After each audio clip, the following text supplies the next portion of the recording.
You want bread? $3.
Listening to the Sportz Nutz.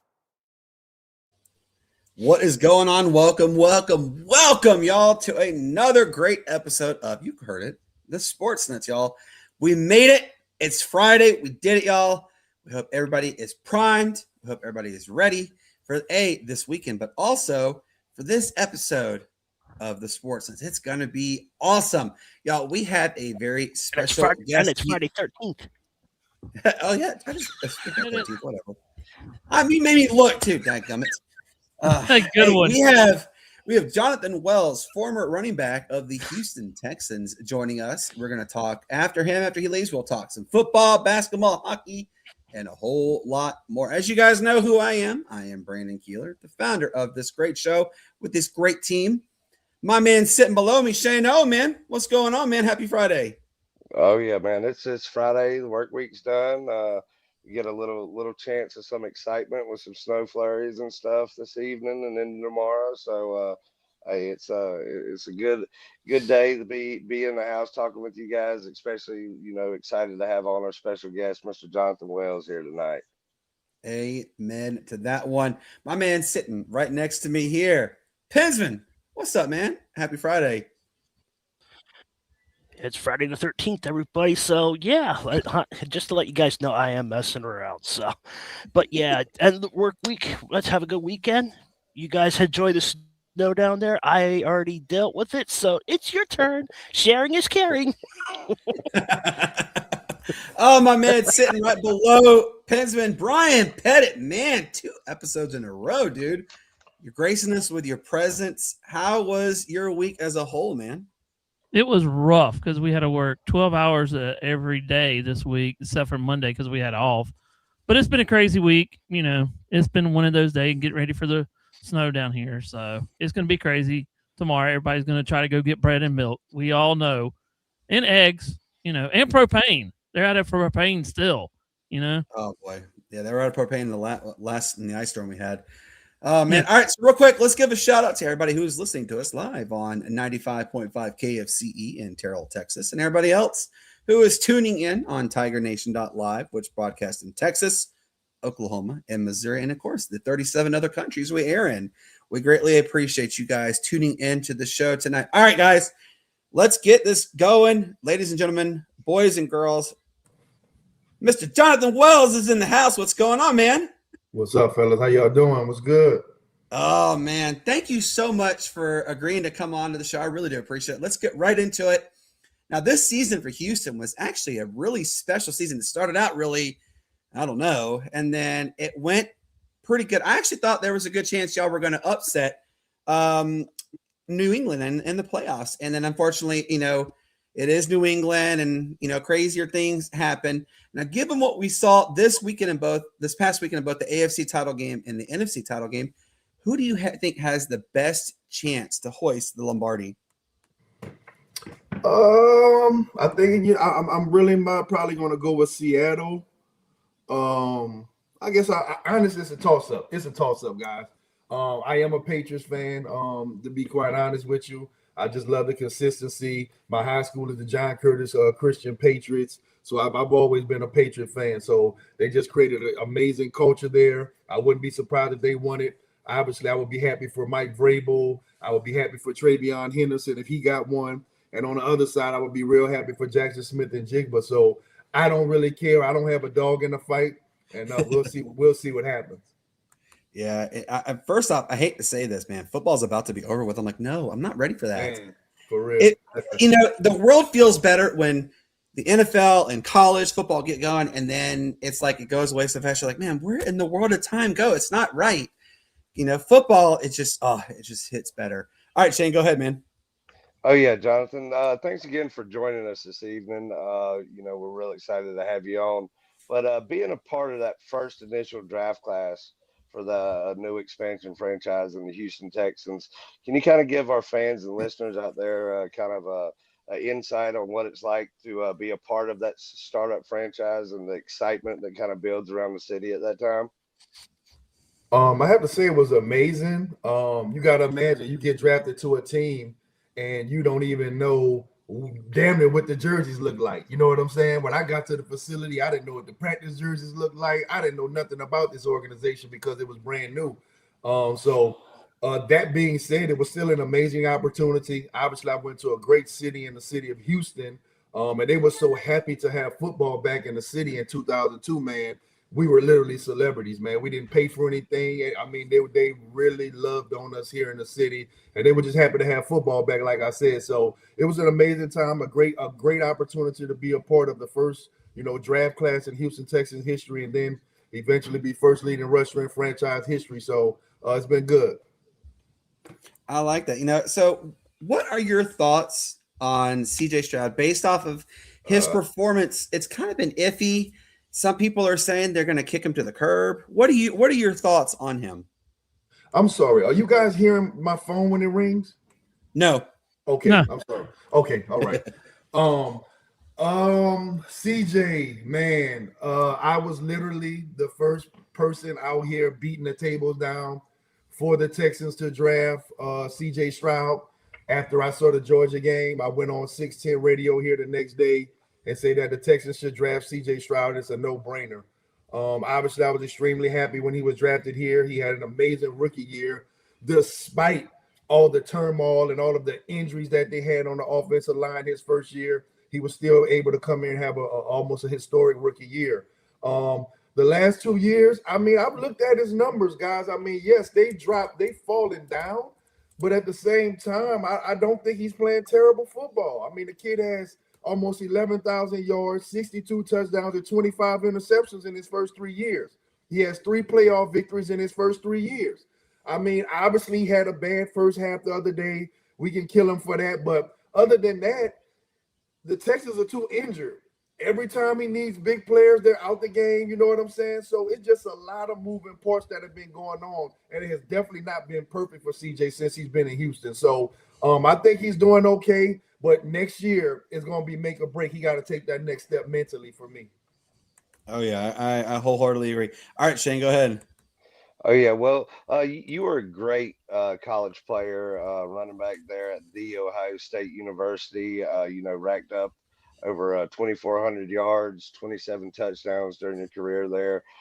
Really had a breakout game there in Jim Tressel's first year there at the Big House. I know Mike's going to love this one, but gave him his first win at Michigan in the rivalry. Speaking on the rivalry, what was it like to kind of play at one of the nation's most prestigious football programs and to be in one of the greatest rivalries in college sports? It was amazing, man. Obviously, I came to Ohio State because at that time in 1997, 96, 95, when I started, I didn't find out about Ohio State, honestly, until probably 1994, 95. I had never heard of Ohio State.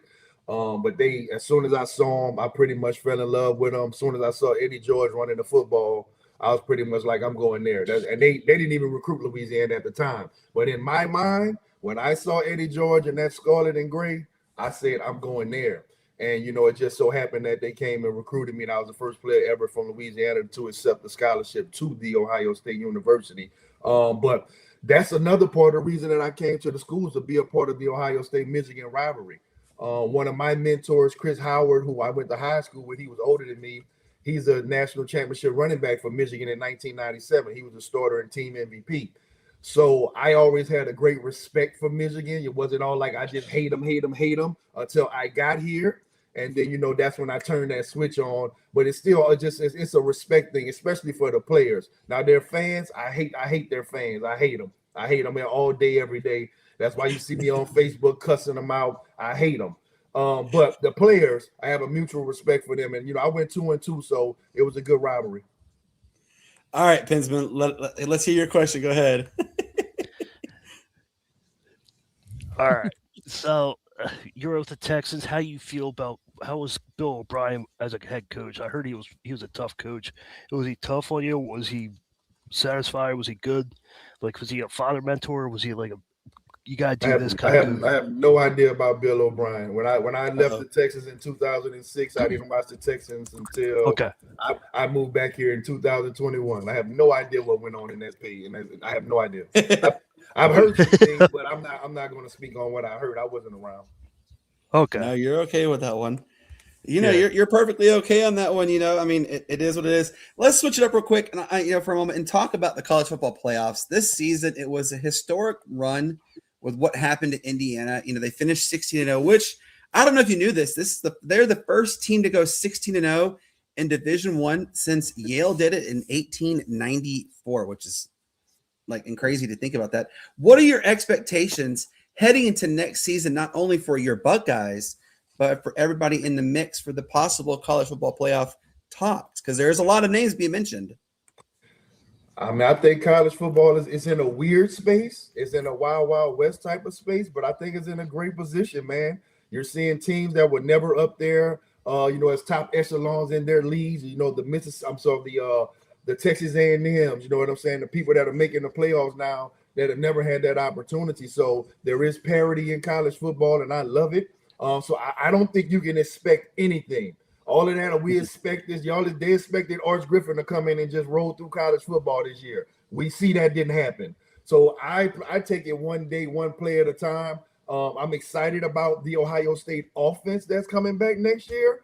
Defensively, I'm concerned. Obviously, we're losing some monsters on the defense this year. But offensively, I think we should be leading the team coming out of the gate as opposed to last year when we had the slow crawler offense for pretty much the first 6 games of the year. I agree. All right, Shane, go ahead, man. Oh, yeah. Well, you had just mentioned something about some mentors and all. So I want to kind of dive into, you played for a few great coaches. We mentioned one in Jim Tressel, also played under Dom Capers. What can you give, kind of everyone out there, kind of some advice that you've heard through either coaches or your mentors just in life and the, game of football in general? I mean, man, it all ties together, man. Whether you're playing sports, whether you're trying to run your own business, whether you have a 9-to-5 job, everybody has a role to play. That's what I've learned. You know what I'm saying? So I've owned several companies since I got out of the NFL. Some of them did okay, some of them failed. Have one that's doing really well right now. So, man, the business world is really like sports. You know what I'm saying? Every play, I had 11 people trying to knock my head off every time I got the ball. So I'm used to dodging a lot of traffic, and, you get knocked down, get back up and do it again. That's what I learned in business from my personal journey. As far as what the coaches taught me, just discipline, hard work. You know what I'm saying? And my coaches in particular, from JT Curtis to Jim Tressel to Dom Capers, they were all very meticulous in details. Jim Tressel, probably the worst one. Detail oriented. And that's something that I learned from them. But I'm not really detail oriented, so that's why I picked the great wife. But we max each other out. But those guys taught me great lessons for sure.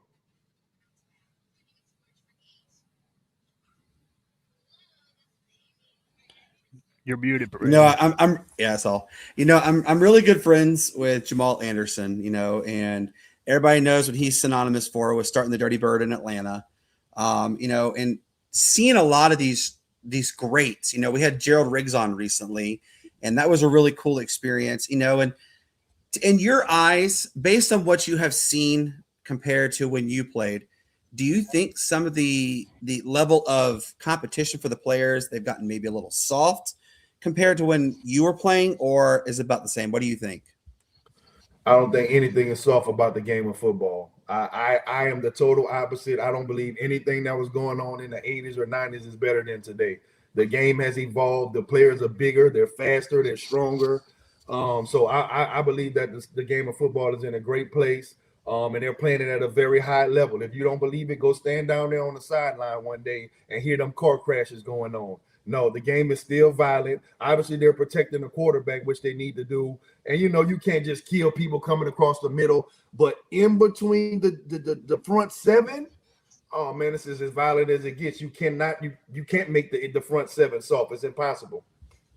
Who was one of your favorite defensive players you had to line up against? I mean, I hear all the time people talking about, oh, man, it was crazy to go against Ray Lewis. It was crazy to go against Brian Urlacher. Who was one of your most favorite defensive matchups?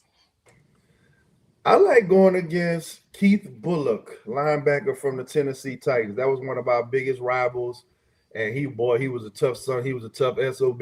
But I love playing against him. I love playing against the Titans. I used to love to go head to head with Keith Bullock. He was a great one.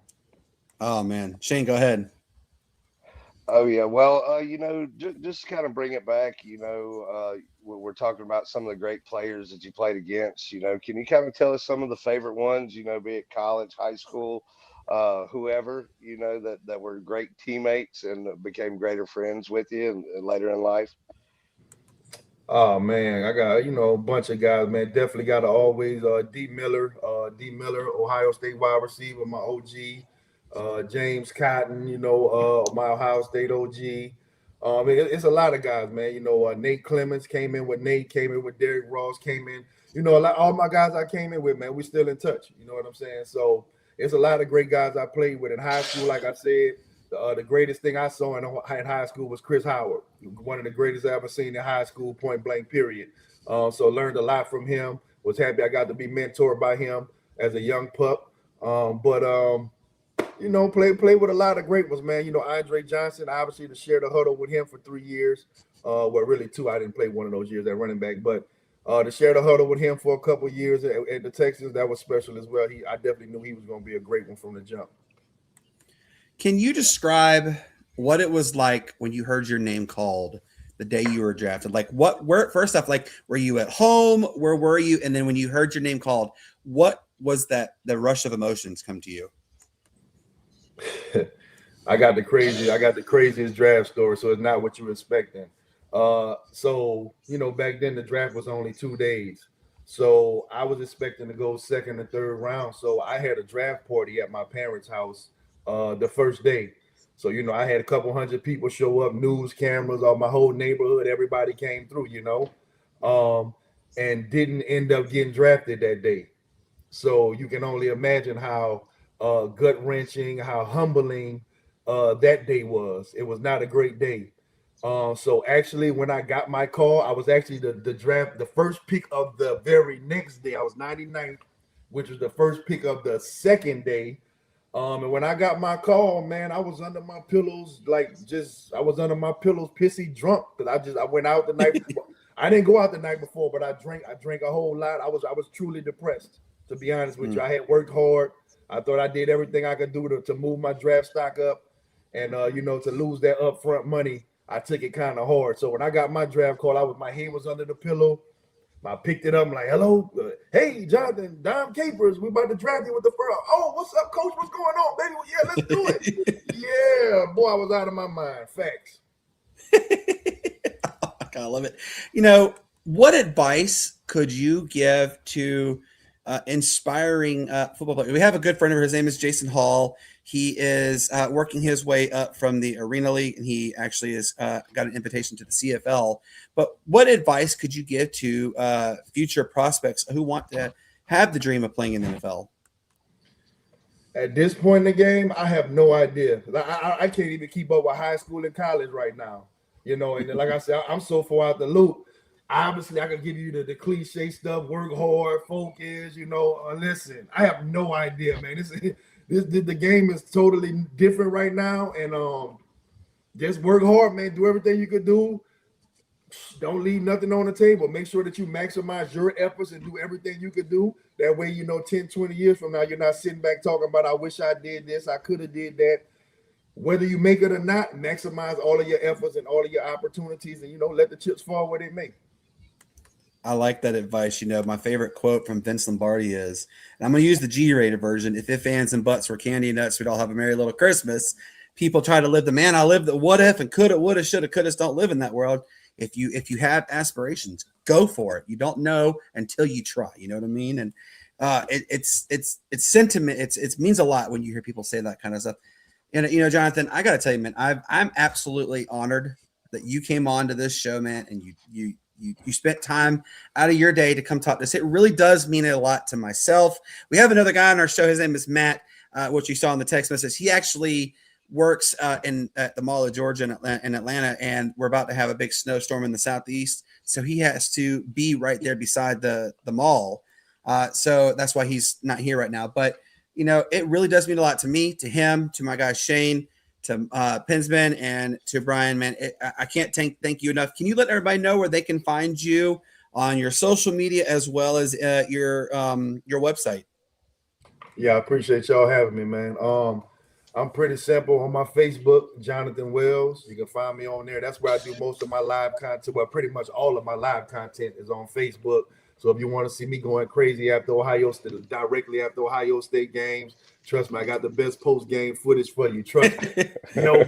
Nobody beats it. Trust me. It's about entertainment, true, keeping it real. So after every Ohio State game, I'm on my Facebook. But I'm starting to post every day now. So I'm definitely got some more stuff coming. On Instagram, J Wells Media Group, which is my company, got some merch stuff on there, tweaking the website this weekend before we go live on Monday. But you can definitely, order some merch and some stuff that we're going to be slowly adding to the site. And then soon I'm about to start shooting documentaries for, on former NFL players. So working on a couple of things, but everything's good. Awesome, man. Well, I'm definitely going to try and get you scheduled again because I have a blast talking to all my guests. But, man, I'm serious. It really does mean a lot to me that you came on. I want you to have a fantastic weekend. And again, thank you for, taking time out of your evening to come on our show. It really does mean a lot. And we'll talk soon. Sound good? No, I appreciate it, man. Thank y'all, boy. Y'all have a good weekend. You too. Take care. Oh, man, guys, how cool is that? Like, for real, just think about that for a second. Like, he told us his journey. And, he's very straightforward. Just do it. Don't question. Just do. I love it. Oh, such a cool experience. I love it. All right, guys, let's get into it. Now, this is what I'm really excited to talk about is we still have a lot of stuff to get going. Let's get into it. The Atlanta Falcons, y'all, they have good show. Good Friday. You know what? Go away. The Atlanta Falcons have completed the hiring process for their general manager and the head coach. And I'm really excited to announce that Ian Cunningham, the leading favorite, is in fact the newest member of the Atlanta Falcons. He is the general manager. Well, the coaching staff is only like one or two left to hire to be completely set for the Atlanta Falcons. Now, it has been reported by Yahoo Sports and Adam Schefter that Kirk Cousins is either going to be released or has been released. There's two different reports that keeps coming out about that. Now, it has also been reported by the Falcons themselves that in April, a week before the draft, they are going to unveil the new uniforms. And there's a lot of rendering ideas and concepts and blah, blah, blah. Well, Atlanta right now does have $27 million in cap space. They are expected to free up roughly more than $15 million, according to ESPN. Now, I also want to make mention of this because Matt Ryan hired Ian Cunningham. The Chicago Bears do not get a compensatory draft pick, which is pretty smart on that end. So the question, I'm going to start with you, Shane. With all this moves that Atlanta has done, they got Ian Cunningham. They are going to move on from Kirk Cousins. And they have Kevin Stefanski, an offensive-minded guru coach. What is your possible expectations going into this season for the Atlanta Falcons? I'm not quite sure, just because there's so much change there in the front office and coaching. That can lead to a big kind of disparity between the current players and some of the new players that come in. Atlanta still has some pieces to get. They've got a great young, talented skill positions on the offensive side. Extremely well off with young talent on the defensive side of the ball. So it's just kind of going to be all a question on how this new group kind of comes in and gels all together for Atlanta. I'm not really rooting for a big change, but For obvious reasons. that's just the Carolina Panther in me. But change needed to come to Atlanta, and they picked the right one, starting off with Matt Ryan there in the president's role, and kind of going forward, they've made what you would consider the good, safe moves in some spots, and then and others they're making bigger moves to work forward to a better future in Atlanta. Oh yeah, I mean, I'm really impressed with the moves. I mean, people are always sitting there thinking, like, what's going to happen? When is Atlanta going to do this? Is Arthur Blank getting this? Is Arthur Blank doing that? But you know this too, Shane. You know this as well, Mike and Brian. I'm pretty sure you know this too. There are 1.5 million armchair GMs that are on social media. I mean, God, I've run out of fingers and toes 1 million times over to count how many there are. And it's literally whenever you see, XYZ got cut. Oh, let's go sign him right now. Let's give him $500 million contracts. That's literally what you see constantly. Pensman, what are your thoughts on the Atlanta Falcons with signing Ian Cunningham as the general manager? I mean, everybody knows he was a very highly touted assistant general manager lined up for the potential to be a general manager. But what are your thoughts on him? We'll see how things go. He's a businessman. We'll see how he does. We'll see if Atlanta needed change and they got change. We'll see how it performs. Michael Penix Jr., he's still recovering from injury. So we'll see how that is. It's not the coaches, it's how the players perform on the field. So you can get the best coaches and the best GM, but the players have to go out there and perform. So we'll see how they do and see how they react to Stefanski. And I'm sure players know where he came from, so we'll see how they respond to him. So that's my take on it. What do you think, Brian? Obviously you're a Niners fan. I know that. Everybody knows that. But, do you think that with Atlanta finally getting basically the ship righted, it's corrected, now you're going to see all these positive changes? Do you think Atlanta has found the right pieces in the front office to get ready for the draft? Yeah, because you got Matt Ryan that's been there for years, and he knows what they're looking for. All the Super Bowls that they could have won with him and everything else. This could be a good outfit for the new coaches and everything, and it's going to be a new, fresh start, for the whole entire team and everything. So we'll see what it can do. It's going to take about 2 to 3 years, depending on what they do in the draft. They got a lot of yeah. So this could turn around the whole entire season. Let's just see what they can do. Absolutely. I hope that 9-8. Atlanta, we're not doing the 9-8 stuff. 9-8, yeah. No, I think Atlanta, we could see a big improvement. I really do feel that we can see a big improvement coming. I think it's going to come in the right direction too. Obviously what happened to Matt Ryan is a travesty. And I think Arthur Blank does feel rather guilty for listening to Terry Fontenot about, hey, let's go after Deshaun Watson because he's a local boy. And obviously Cleveland is kicking themselves in the backside for the fact that they gave Deshaun Watson all that money for basically nothing. The dude hasn't played but 9 games in 4 years. I swear it's been that long.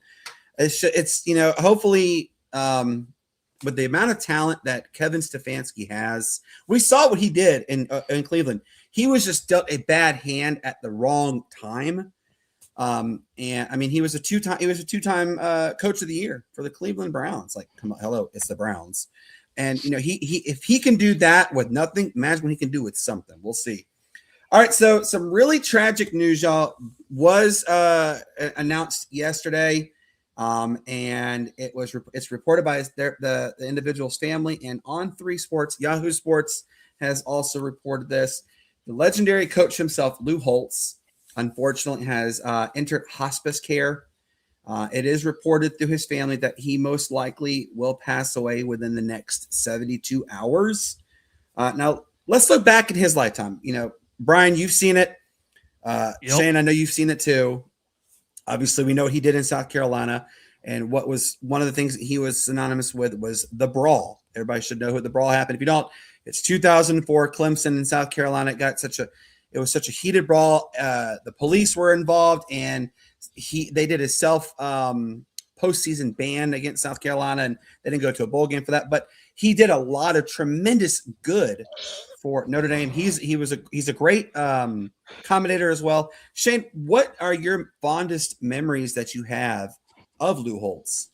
Oh man, I can tell you some of the fondest memories, and probably to kind of give you the character of Lou Holtz, was when they would hold the college football final with Reese Davis up there in the judges' robe, and him and Mark May would sit there and go at it with each other about whatever topic they picked, for that episode.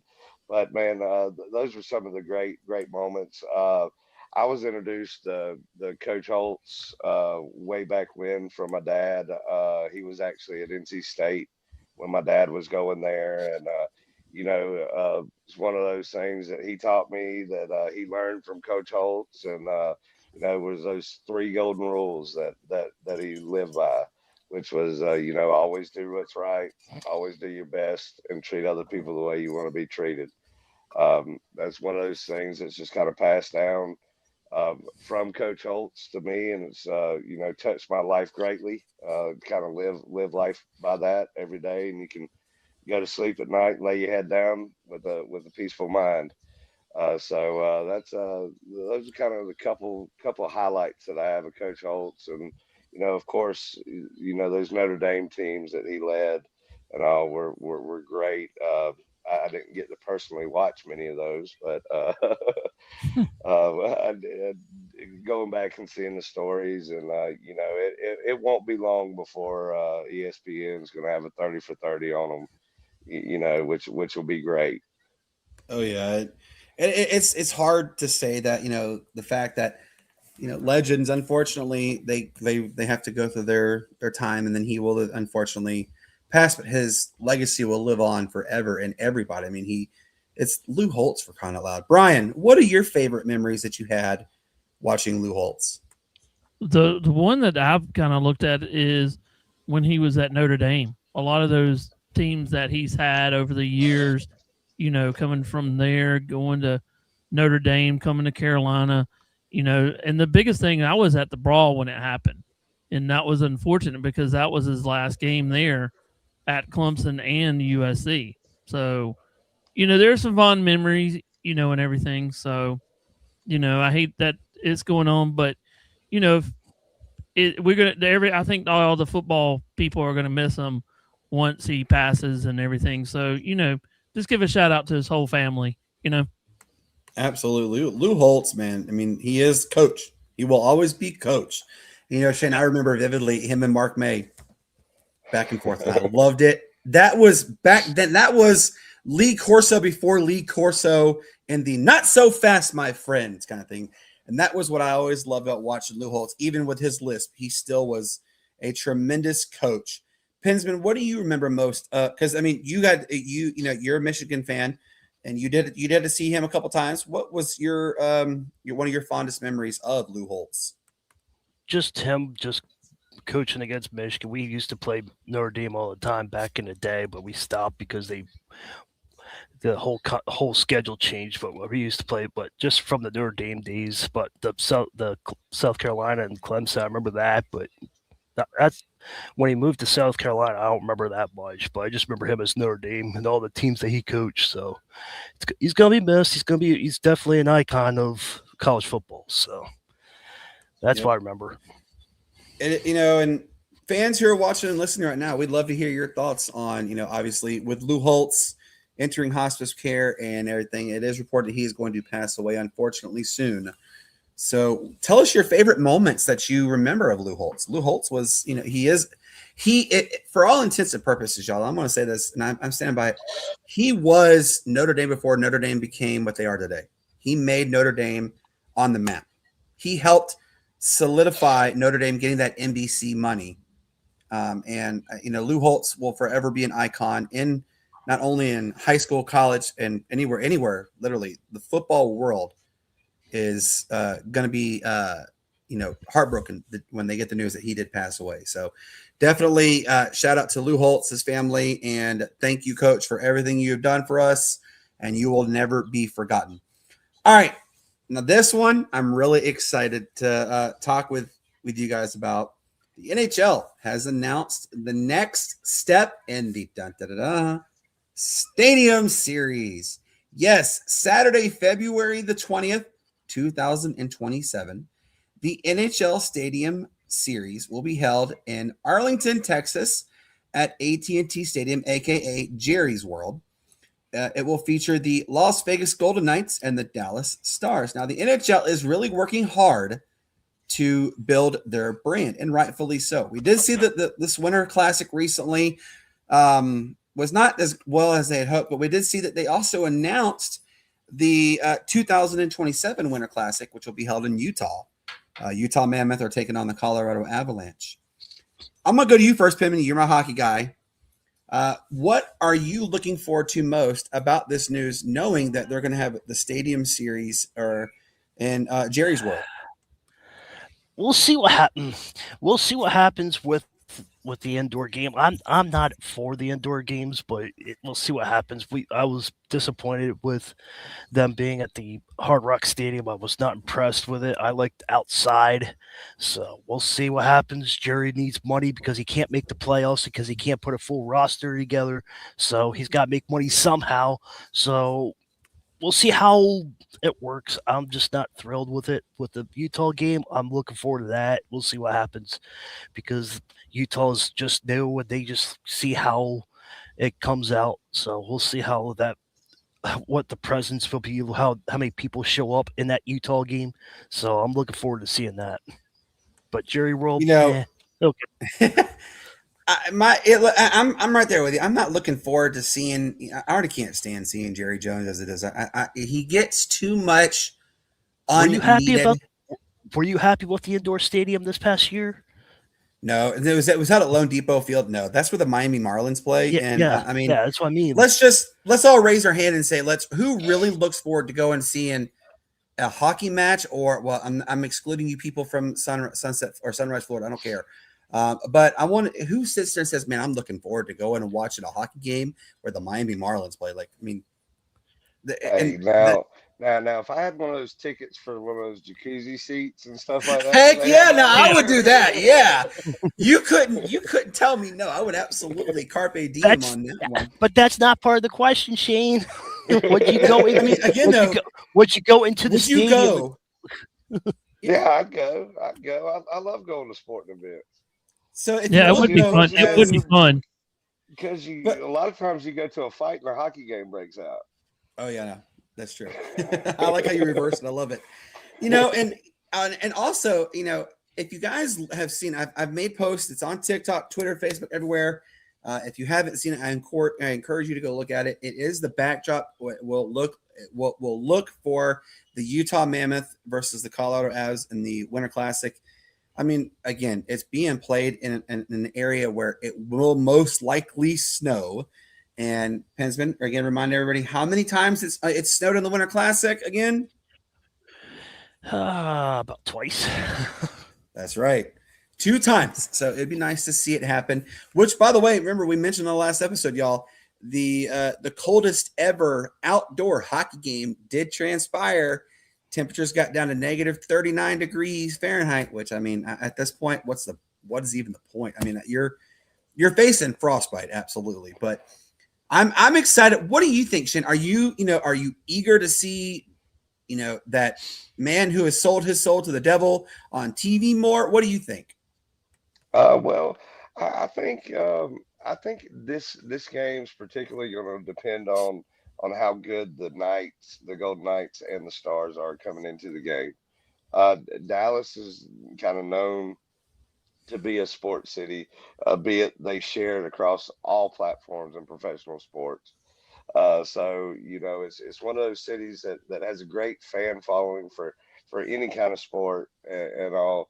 So that's going to be interesting. I'm really interested if they are doing good on what kind of capacity you could be seating at there in Jerry's world because you could probably I think what didn't they play at the Big House one time or something like that? Might have had Mm-hmm. a big number of fans, but you'd be kind of getting close to setting records. If you're able to get the fandom in there and get interested for that particular matchup that night.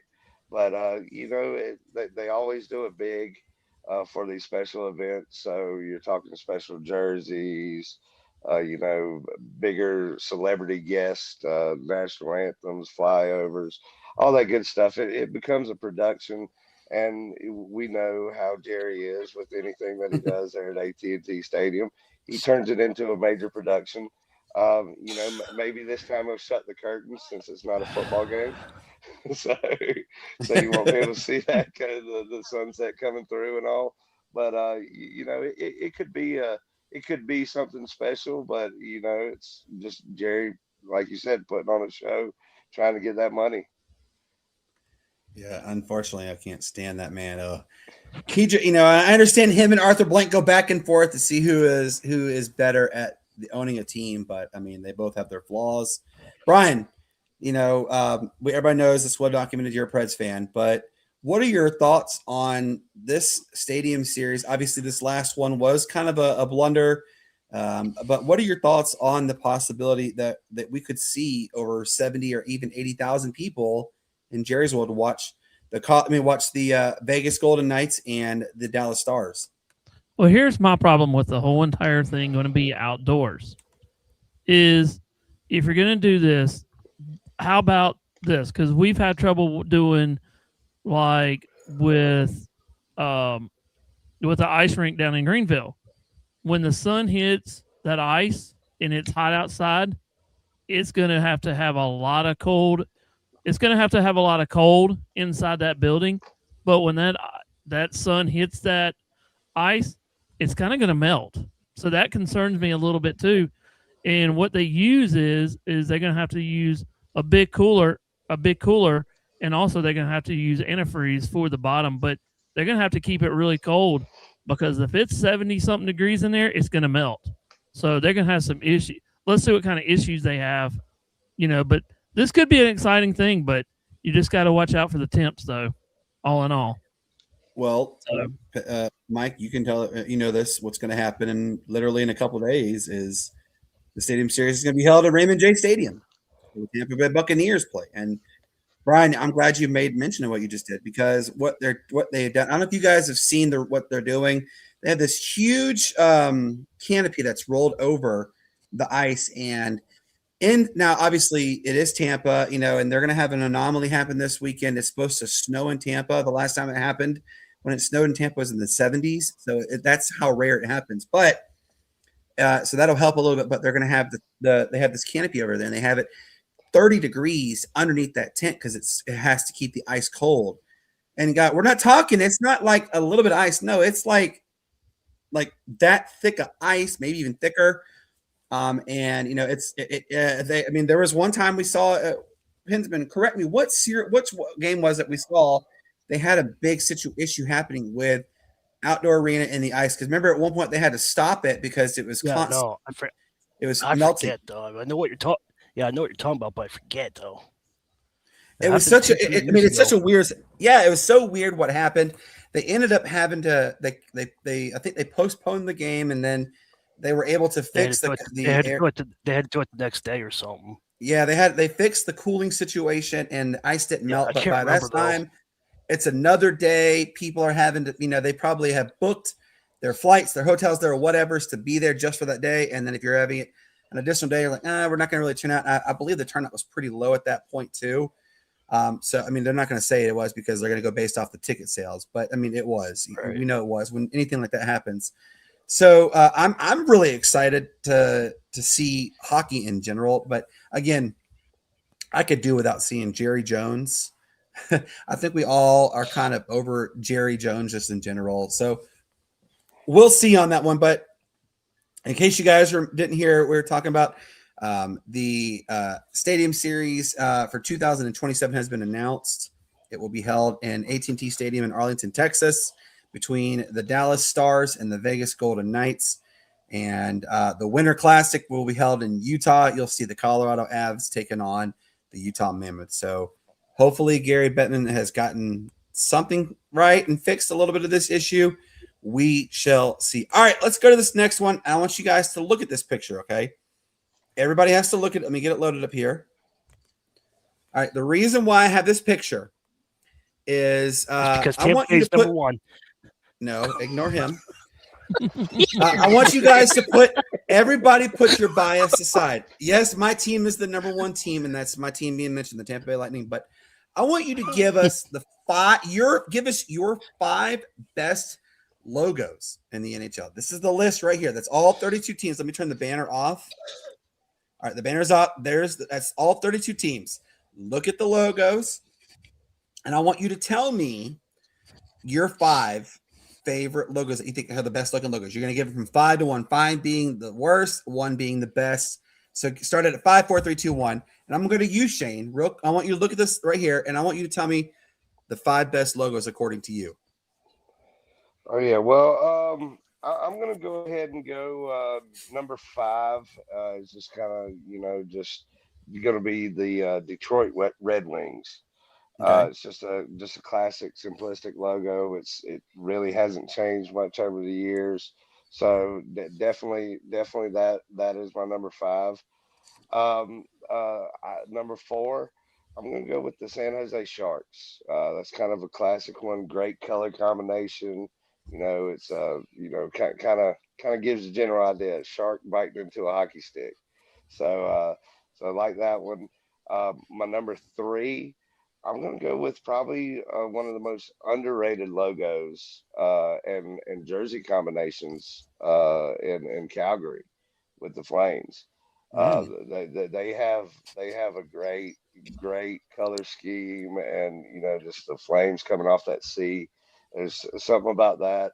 Of course, number 2, growing up in the era, Anaheim Ducks. We all grew up with watching the Mighty Ducks and them kind of popularizing the Anaheim Ducks. So that one with the old school goalie mask that's shaped in duck bill. That's pretty cool. God, I remember that too. Oh yeah, but the one that I like the most, my number 1 is going to have to be the Buffalo Sabres. Just love the old school buffalo with the 2 swords crossing. It's just classic, just clean, classic. Looks good, and it's Buffalo, so we know what kind of weather they get up there. So hockey just seems like a sport, and they've done that logo right. I love it. All right, Brian, you see this list. Put your bias aside. Give me your 5 to 1 best logos. I'm going to go. Well, my first one is the Dallas Stars, because that kind of looks kind of cool, because it looks like a tribal star or whatever. In the Sharks, like Shan said, with the shark biting into the ice hockey stick. And then my number 3 would be the Utah Mammoth. That's pretty cool. So, and then number 4 would be the Chicago Blackhawks. That's an old one, because going back to the Old Star, that would be another one.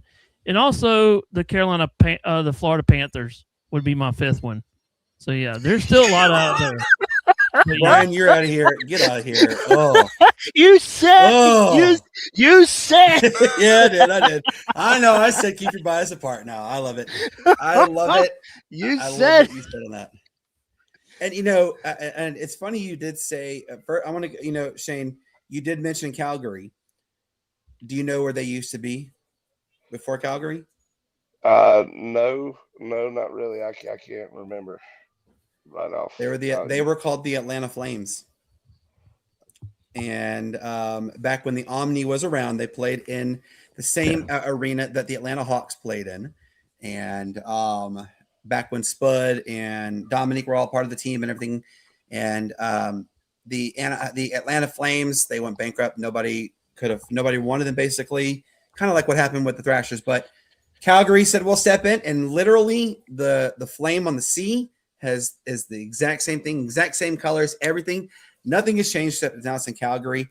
The Calgary Flame used to be the Atlanta Flames. And then, Bryan, I love how you gave your list. And do you know the significance of the Utah Mammoths logo by chance? Do you? No, but I think it's like the Utah Rams or something, or I don't really know, but I just think that kind of cool though.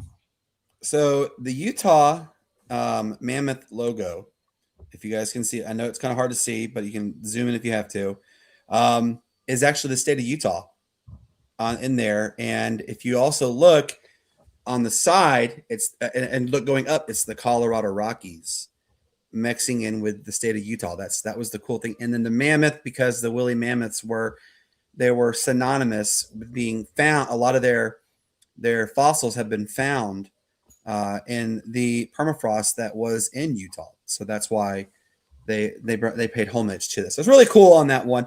All right, let's go to you, Pinsman. Like I said, keep your bias away from this, and it's hard for me too. But give me your top 5. Number 5 is probably going to be the Florida Panthers because of how they are. Number 4 would be, I don't know, probably San Jose with their Sharks. Number 3 loving the San Jose Sharks, don't you? Yeah, all 3 of you said San Jose Sharks. Yeah, I know, but the logo's cool, but the team is just horrible. But the color combo works out great too. Yeah, it did. Number 2 would be Colorado, and number 1 would be Tampa Bay. I'm so proud of you. Just hold on. Before you get a big head and swell up a little bit, just look at the Lightning's logo a little bit. That's why I say the Lightning's logo is pretty cool, though. Yeah, the old Tampa Bay Lightning logo is just kind of bland, and this one just this is more pops. Now I will tell you this before I give you mine.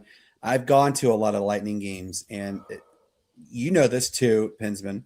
When you go to certain places, the pregame introductions, it gives you the chills. Well, what they do in Tampa is they have lightning and it's like those lightning rods. They have them on both ends, and then they have it goes around in a circle, and it's actual electricity going on. Well, the whole arena turns blue, and then they have somebody who's playing an organ, and it starts out slow, and then it picks up in intensity, and then when they're about to come on, the whole place like flashes, a big electric, and it goes boom, like a big lightning and thunderbolt happening, and then they play the organ really loud, and then the players come on, and it's flashing blue. It's so cool. Don't they play Sandstorm? Don't they play Sandstorm for a little bit? And then they play Thunderstruck too by AC/DC. That is the main song that they play. But it's really cool, a great environment. All right, so here's mine, and like I said, I'm gonna push my bias aside. Number 5, I think the Ottawa Senators have a pretty cool logo. Obviously, the team is terrible, but I like the logo. It's pretty cool. I'm gonna actually tag along on number 4 with Bryan with the Utah Mammoth. I think that that's pretty awesome. I like it. I actually have a commemorative Utah Mammoth puck that I got, and I think it's really cool. I like their logo. Number 3, I'm going to go with Shane as well with the Buffalo Sabres. But I don't like this logo. I like the old Buffalo Sabres logo. Do you remember that logo, Pinsman? Oh yeah.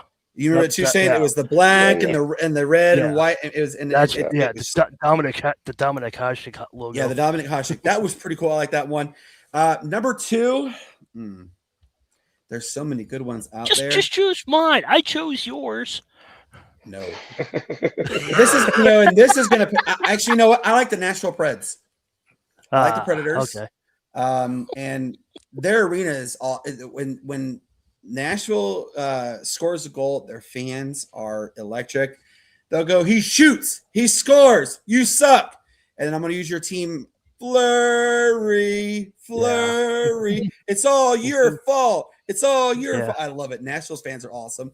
And my number one, I'm going to go with the Minnesota Wild just because you have like the wolf and it's the state of Minnesota, and it has the multiple colors from the sunset. It's really cool. That's mine on that. That's what ours is.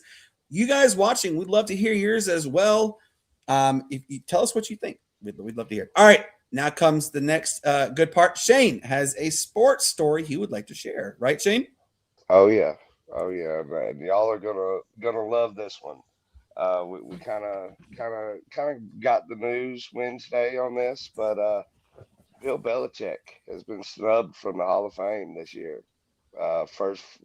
Many people first ballot Hall of Famer, 6 championships, 333 wins. It's kind of one of these things that a lot of people, across all sports, marquee athletes are voicing their opinion about this. So I want to kind of break it down. You have to have 80% of the vote to be elected into the Hall of Fame. Bill Belichick was in a class with 5 other people, 3 former athletes, Roger Craig, Ken Anderson, and L.C. Greenwood were former players. Robert Kraft and Bill Belichick were the other 2 in that group. But this also means that at least 11 people out of the 50-member squad said no to Bill Belichick for the first year on the Hall of Fame. Saw a couple, interviews and stuff. One person in the media did say that they felt that the players actually deserved the recognition more so than Belichick and Kraft. But it's also become a little bit of a controversy. You've got Bill Polian, who came out and said he was 95% sure that he voted for Belichick, but also lobbied against him because of the Spygate and Deflategate kind of stuff. Says that he deserves to sit out a year because of that, but yet is also on the same side lobbying for Robert Kraft to get into the Hall of Fame, even going as far as saying when he didn't get the nod last year that he lost sleep over it. And here's another thing: Bill Belichick and Robert Kraft, they are not the best of friends in the first place. No, they are not. No, they are not, and it's very well publicly known. Oh yeah, and you have a possibility where Kraft could be elected into the Hall of Fame before Bill Belichick, the coach that actually put the players out there and coached them to that title. That's kind of one of those things that's going to be extremely interesting to see if Kraft does get in, how wild the sports world would be because of that. But it's very interesting that a coach of that caliber that we talked about, for this whole past college football season, being such a great coach in the NFL, how it doesn't translate also makes you kind of wonder if his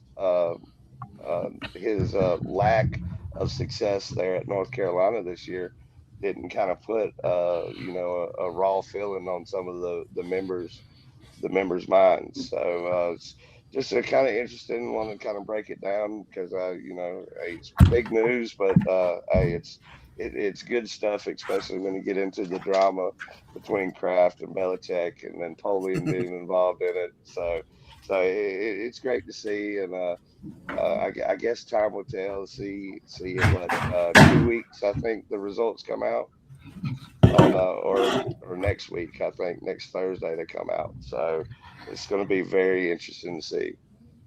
So I actually got to give a little correction. You said 6. He's actually won 8. He won 6 Super Bowls as a head coach, and then 2 as a coordinator with the New York Giants. But still, with you only have 10 fingers and he's got 8 of them covered with rings. He absolutely deserves the opportunity. Ladies and gentlemen, boys and girls all around, who is this beautiful face that has joined us? Matt, man, welcome to the show. Hey, what's up? Can you guys hear me? Yeah, we can hear you. Okay, perfect. Hey, what's up? What's going on, fellas? What's going on? So my sports story is going to take a stab at Matt on this. I just got here. And the reason why I know I was already going to talk about this in the get-go. The reason why I'm saying this is because, and Pinsman will happily remind everybody, what does Matt call Shedeur Sanders again? The bottle citizen. And he made a short that no matter how bad you suck and blah, blah, blah, Shedeur Sanders will be a Pro Bowler. Well, guess what, Matt? They're letting anybody be in the Pro Bowl because an 18-year veteran who I'm surprised that never got into it, which Mike and I both had this conversation earlier, like, wow, Joe Flacco. Really? He never got into it? Yeah, this is his Never first did. Pro Bowl ever. Never But did. that just goes to show your model citizen is just your average Joe. Flag football, everybody. Not doing that. It's your average Joe, ladies and gentlemen. Congratulations to Average Joe Flacco. Joe Flacco. That's why I said it. When you go to Football Reference and you go look up Shedeur Sanders, right under his name, you're going to see Pro Bowler. That will never leave. For the time we leave this earth, that will forever be ingrained. Live with that, Brandon. So will Joe Flacco. So fly. Shedeur did it in his first year. Flacco had to do it in his 18th. Flacco wasn't even playing on the team when he got in there. That just goes to show anybody can get in there. Shedeur did it as a rookie. If anybody can get in there, then how come everybody didn't get in there, Brandon? Everybody has. All right, Matt, let's get in. I'm gonna start. Obviously you missed a lot of the show, but the Atlanta player for one side.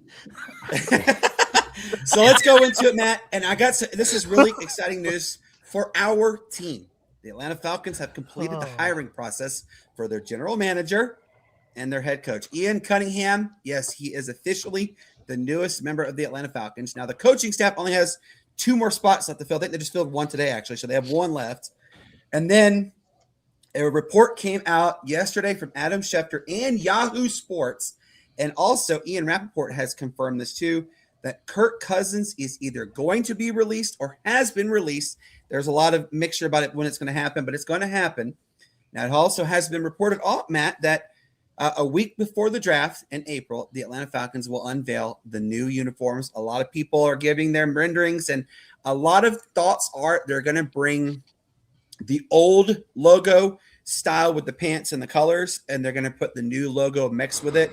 There's a lot of exciting going on there. Well, the cap space is also interesting. Right now, Atlanta has an estimated $27 million of cap space. They are expected to free up another $15 million, and the salary cap for the NFL has gone up. It's officially at $300. It's at $307 million. So Atlanta could sit pretty when all said and done, because now we don't have to probably deal with Kirk Cousins and his massive dead cap hit anymore. What are your thoughts on all this moves? Oh, man, with the whole Kirk Cousins thing, I think it's more so for cap relief. Kirk Cousins got all the guaranteed money that he was supposed to get, so that's fine. Everything else, it's just a clear cap space. I wouldn't be surprised if they bought Kirk back on a reduced deal due to the fact that he got all his guaranteed money already. I like the Ian Cunningham hire. I like that a lot. He showed promise. He put his work in, did his due diligence. Been with a myriad of teams already. I think he's going to be a good hire for them. He'll be good working with Matt Ryan. Matt Ryan can kind of, coach him up to how to be a good GM. Even though Matt Ryan's never been a GM, but you got to give Matt Ryan his credit and his respect with his knowledge. But yeah, man, I like the moves for the Falcons. I like the moves. It's all about team fit, all about team chemistry, all about how the front office can gel. I think they're going to be great with Stefanski being people think because he has the gray beard that he's super old. Dude is like 43. He's 42 years old. 42, 43, man. So he'll be able to resonate with the players a little bit more. So I think this is going to be a good match, man. And right now, they're my team to come out of the NFC South. I mean, even though that's like saying I'm the tallest midget, it doesn't really matter. But man, I love that. I think that Atlanta will be the favorites to come out of that division. And by the way, quickly, let's all wish happy birthday to Bijan Robinson. Today is his birthday. So Bijan is stay young. Yeah, no, I hate to say that, but I think this move for Atlanta is in the right direction. Finally, I think we're finally going to see what Arthur Blanks has envisioned for this team. 2016 was, an epic year. So was 2012, Matt. You remember 2012 oh so well, and how we came so close, a couple of yards away from going to the Super Bowl. Yeah, that's how close we were against the Niners. Even though we were up big at halftime, and then they just started throwing the ball to Vernon Davis, and we couldn't stop Vernon Davis. So. Yep, we were so close. But I think Arthur Blank's vision before he turns the reins over to his son, I think he will finally get that opportunity. I think Atlanta is close, if not there, just a couple pieces away from getting the Super Bowl. So we'll see. So that's what we want to see. All right, now comes our favorite moment.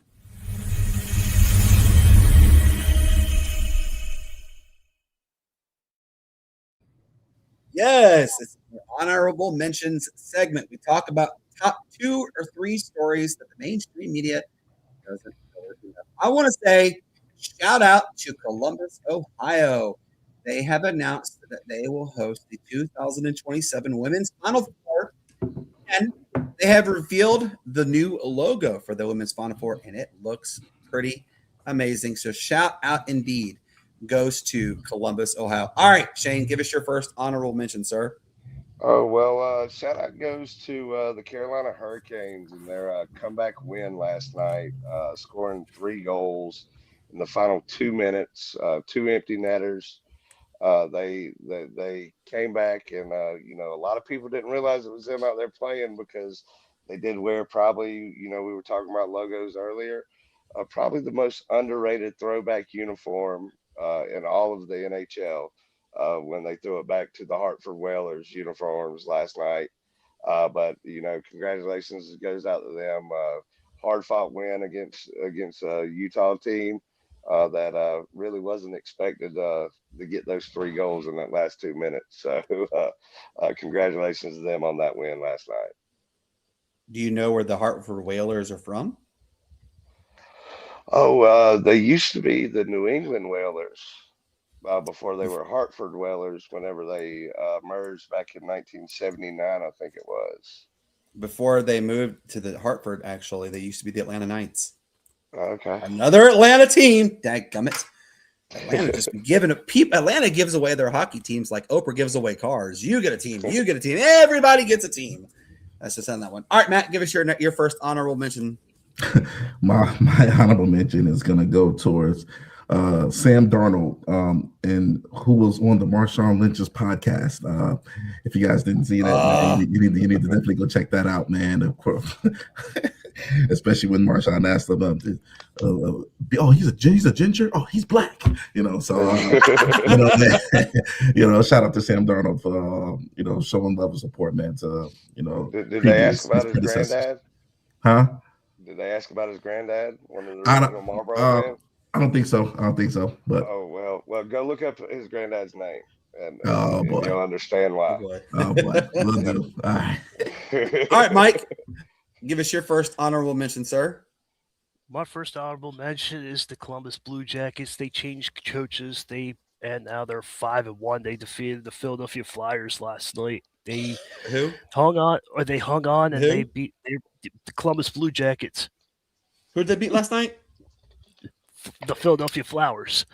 That's right. Thank you. Please get the name correct. We have to be correct on what we're saying names here. But anyways, continue. Yeah, I get it. But they are the hottest team right now with 5 wins in a row since they got their new coach.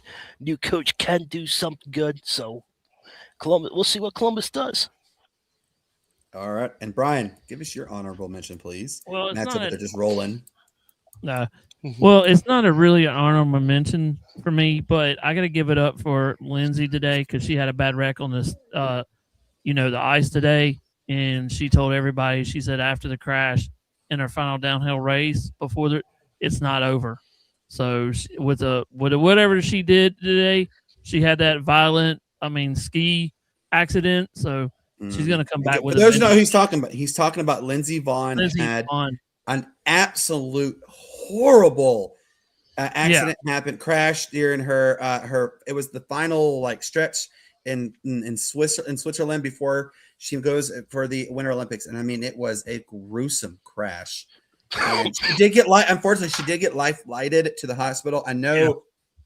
I think they said she got a concussion is all that I had last heard. But yeah, it was absolutely it was painful to watch. Yeah, real painful to watch. All right, so my next honorable mention, Matt, and you're going to absolutely love this, Matt. And I'm going to tell you the rest of the story after the show because it's not G-rated in any way. It's more like rated R. And Sam Darnold's grandfather's name isn't G-rated in any way. We're not talking about that. I'm going to give a huge shout out to my Lady Eagles, the 8U basketball team, y'all. We played an entire complete game on Thursday night, and we won 30-16. It's the largest margin of victory we have ever had, even last year's team. And I have to give a shout out to one of my girls. Her name is Tegan. She had 12 points. She scored 12 straight points. That's how good it was. Another one had 8, which was my assistant coach's daughter. But what was even more also at one point, Matt, you ready to hear this? We were up by 20. Really? The team was up by 20. And I want to say amazing job to these girls. Now, I will tell you, there was a little bit of an interesting interaction at the end of the game with the other coach and the parent. We're not going to give them credit because they don't deserve it. I know he's watching because of what I will tell you at the end of the show. But I also want to say this to new subscriber. Yeah, he is a new subscriber. I want to say thank you to Coach Cassie, who coaches the Wren 8U. She did the scorekeeping last night, and she also stepped in and prevented a really big blow up from happening on a parent towards us coaches. Like I said, I'm gonna tell you after the show, Matt. It's like something that it literally brings Bobby Knight to existence when I tell you the story. Wow. But can you all quickly give a round of applause though to my team for real? I mean, even Addison got in on it. She scored 3 points. She had 3 steals. She had a block. And she had 5 rebounds. So, I mean, it's just all around one of the most complete games. All right, Shane, give us your next honorable mention, sir. Thank you. My next honorable mention is going to go congratulations to Novak Djokovic and Carlos Alcaraz. Yeah, Alcaraz, yes. They made it to the Australian Open final. Semifinals were early this morning for us, but both matches winning 5 sets. I believe the first match was 5.5 hours long. Yeah, it was insane. One of the longest matches in Australian Open history. But it sets up for a big storyline for Sunday morning with Djokovic. He's going for an unprecedented 25th Grand Slam, and Alcaraz he's sitting there. He could be the youngest person at the age of 22 to complete the career Grand Slam. So setting up for a great match to watch Sunday morning real early while you're waking up. Look at Shane with the tennis knowledge. I love it. Awesome. Mm-hmm. All right, Pensman, give us your next honorable mention, please, sir. We talked about this earlier. We got to get credit where it's due. So, Joe Flacco, welcome to the Pro Bowl. You finally hit it. You're walking.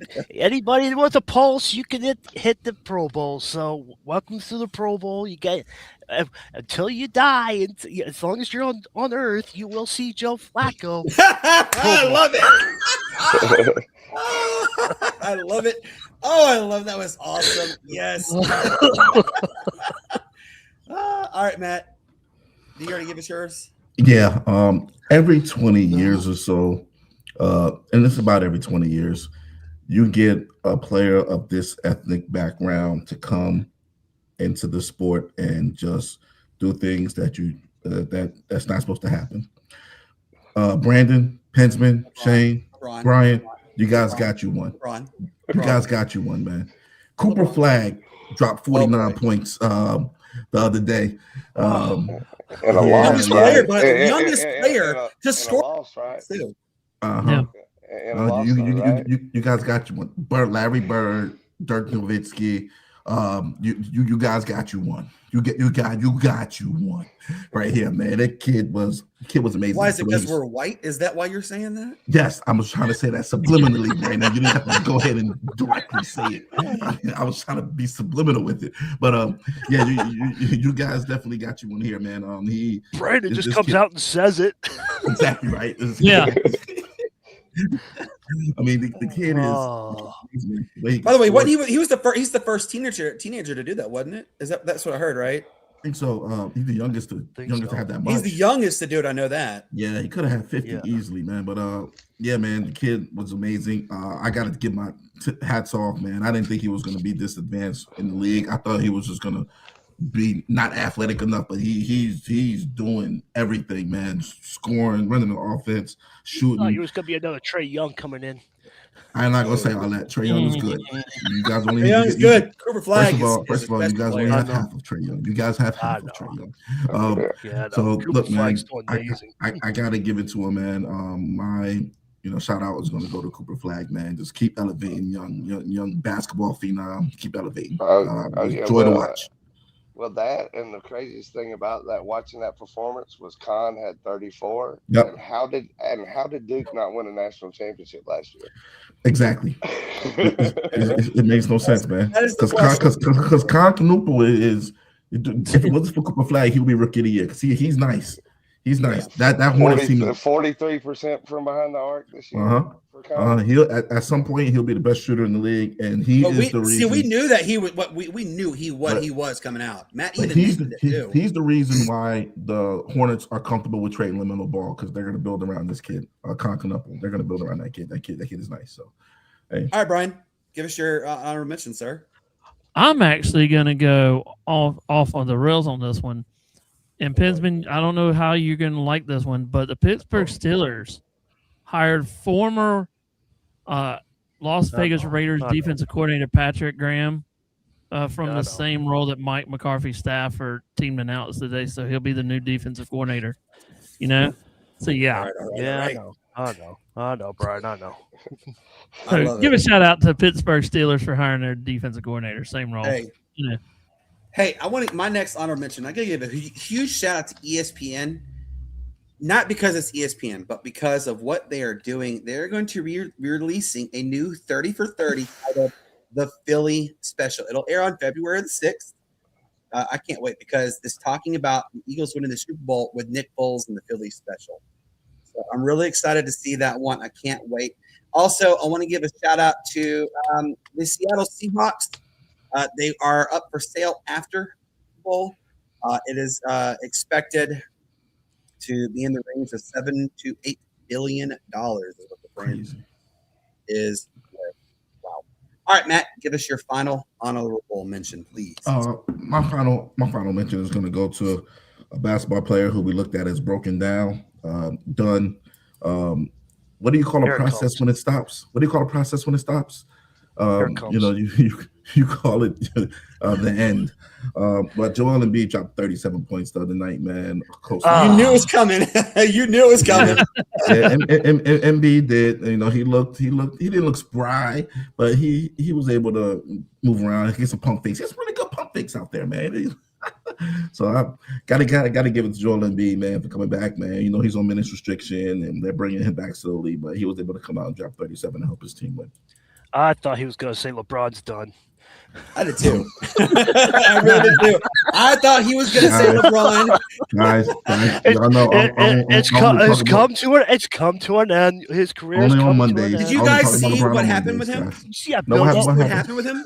What happened with LeBron? LeBron James cried at the during the tribute that Cleveland Cavaliers showed him. He actually got emotional. The man can't even show emotion, man. The man can't even show emotion. No, I'm saying that's really cool that he did that, and the fact that, people are always, I'm one of them that rides him. Like, dude, get over yourself. Right. It was so cool, though, to see that he was very humble. You know what, Matt? He was very humble at the fact that, and Cleveland even was cheering him on, and they were Did you guys happen to hear also what they were saying at the end of the game? We want Bronny, and he came out and Bronny scores 8 points, and the place acted as if they just won the NBA Finals again. Hold up now. My next honorable mention was no. I was gonna load sorry. It up. I'm sorry, ladies and gentlemen. It was gonna be the Bronny James dunk. It was gonna be the Bronny James dunk. It was coming. We're having a little technical difficulties, ladies and gentlemen, with Matt's microphone. I love it. All right, Peyton, give your final shout out, your final honorable mention, sir. I'm done. Okay, that's Shane, all I got. Did you give yours? No, I got one more. Go ahead. Shout out goes to the Clemson women's basketball team. Story came out today that I saw. Coach Sean Poppy said that some of their players got together, used NIL money to get a mother of one of the players from Lithuania. I'm not going to butcher the name or try to, but I saw that story too. That's really cool. Yeah, it was her birthday coming up. So the players, they decided to spend some of their own NIL money to surprise her, to bring her mother in from Lithuania for that. Coach Poppy said, to quote him, I was almost in tears just at the idea. So it's very special. It just shows, once you're a part of a team, it's more so like a family than anything else. Absolutely. I love it. All right, Brian, give your final honorable mention. Don't cry, Brandon. No, I don't have any more. You know what? All right, go to Matt. I got one more. Shout out to all the sports bettors out there. It's projected right now by the American Gambling Association and the Sports Betting Alliance that a record $1.7 billion is expected to be bet on the Super Bowl this year alone. Yeah, $1.76 billion. A lot of people going to lose money. Insane. Matt's one, and just so you guys know, that's all Matt there. Matt is the one bidding the $1.76 billion. So if you all need to borrow some money, just give Matt a call. Pick up the phone. Yeah, look, this is what Matt's gonna do. Matt's gonna get them 16-leg parlays and bet $1 so he can win 1,000. Yeah, there you go. That's gonna do. All right, Matt, give us your final honorable mention. As I was saying before, I was really interrupted, man. Hats goes off to LeBron James and Bronny James, the James family. Like LeBron said, his mom. And I think it was the coolest quote that his mom got to see. His grandson and his yes, that was the coolest. That was a cool. That was a cool quote. I saw that. I read it. It was really cool. I got to get that to them, and then Bronny James proceeded to come here and go dominant as he got still under the dunk and then hit a couple of threes back to back and showed them that he's the future. So other than that, man, the future against the third stringers. Yeah, such a future. Other than that, man, man. But hats off to the whole, Browns and James family, and hats off to Cleveland for being a class act. Cleveland was definitely a class act, man. They were burning jerseys and stuff like the first time around. And they were cheering. The fact that they were cheering him out was really cool. So definitely tip your caps to them. And shout out. First of all, I also want to shout out to the Pittsburgh Steelers for hiring Mike McCarthy. Thanks for letting us know that you'll never make it far in the playoffs. All right. All right. Here we go. I love it. Oh, guys, we had an absolute. You forgot the dunk. We had an absolute amazing episode. Sorry that Matt came in so late. I know that it just ruined everybody's moment seeing him come late. He should have been here the whole time, but Matt does work. Yeah, Matt I'm has not to sorry. work. I'm not sorry. But I will tell you this: we're still waiting on Matt's 30 shorts that he promised us 2 months ago. But No. First of all, or 26. I have to spoon feed you. I have to spoon feed you, Brandon. I got to spoon feed you because if I give you all 30 at once, you're gonna release all 30 at once. So no. You got 3 last week. You don't get 3 this week. You don't get 3. I got 1 this week. We think I got 1. The week isn't over with yet. You're about to get 2 more. Yeah, I'll believe it when I see it. That's fine, y'all. We have had an absolute amazing. Thanks to Jonathan Wells for really coming on. That really was neat. Very simple. Very straightforward. You doozy. It was so cool to talk to a former NFL player. And I promise you, Matt, when I tell you who is going to be coming on after the show, your eyes might fall out of your head. It's pretty cool. You probably don't. Monday. Want to be late. Yeah, Monday, February the 2nd. we have an episode. Will Ritchie of the University of Arkansas at Monticello, the public address announcer, will be joining us Wednesday the 4th. Phil Hewlett, the PA announcer for the Anaheim Ducks, will be also joining us. I'm really excited about that one. This was brand new announced. We are going to be doing a Super Bowl preview. It's literally only going to be an hour long at most. On Thursday, February the 5th, you will see our guy Ralph Williams of RW Media on there. We're going to literally talk only about the Super Bowl. And then Friday the 6th, Bo Crutch, who covers the Seattle Kraken, will be joining the show. With that being said, for everybody who tuned tonight, we greatly appreciate you. It really does mean a lot to us. I know it's a slow night. With the weather obviously taking effect, we should start seeing the snow flying in the upstate within the next few hours, and then Atlanta will follow right after. Pensman, give your final goodbyes, sir. Well, thanks for tuning in, everybody. But there's a lot of hate in the world, so let's stop the hate and respect everybody what they say, and just walk the other way if somebody doesn't like what you say, and respect each other and be kind to each other, and let's get along. Thanks for tuning in, everybody. Amen. All right, Matt, give your final goodbyes, sir. First off, I want to say RIP to Catherine O'Hara. For those who don't know, she was Kevin McAllister's mom. Yes, Kevin McAllister's mom. You know, Kevin. You remember her? Kevin. You know. So shout out to her, man. Home Alone, you know, classic movie tale, especially Home Alone 2, Lost in New York. Man, guys. You know, Super Bowl is next week, right? Yeah. Yeah, Super Bowl's next week, so you got a whole week. Yeah. You got a whole week to kind of, you know, sit back, relax. And Shedeur Sanders plays Sunday Pro Bowl. Yeah, and you'll see sit back, get some drinks, watch some college football, man. Watch Shedeur Sanders become MVP of the Pro Bowl, and you know, just play by the rules, guys. Don't get flagged. You know, if you're gonna drink, you know, because you know you bet on Shedeur to get the over, and he gets the over and wins you a lot of money, and you're out there drinking and partying, man, because you know you're feeling victorious. You know, just call an Uber. Don't drink and drive. Last thing you want is the whoops pull up behind you, because if they pull up behind you, man, it's going to be a long weekend, guys. Especially with the snow. You don't get anywhere for any time. Get home safely. Play by the rules. Don't get flagged. You can bartender. I'm going to quote Neil Everett, former Sports Center anchor. Bartender, Jack, I'll have what he's having because apparently it's good. All right, Shane. You can stay at the police station. Shane, give us your final goodbye, sir. Oh yeah, well, hopefully everybody stays out safe out there this weekend with the weather that we're getting here in the South and in the mountains and all. But you know, as always, may the good Lord bless you. Peace, love, and bacon grease. Peace, love, and bacon grease. All right, Brian, make it quick. Give your final goodbyes. All right, I just want to say, be kind, be safe, and love each other. So, amen. As I always tell you guys, peace up, A-Town down. Why it's the greatest sports city there was. You guys have a fantastic weekend. Enjoy the winter weather, and we'll see you guys on Monday. Until then, enjoy this outro. Goodbye.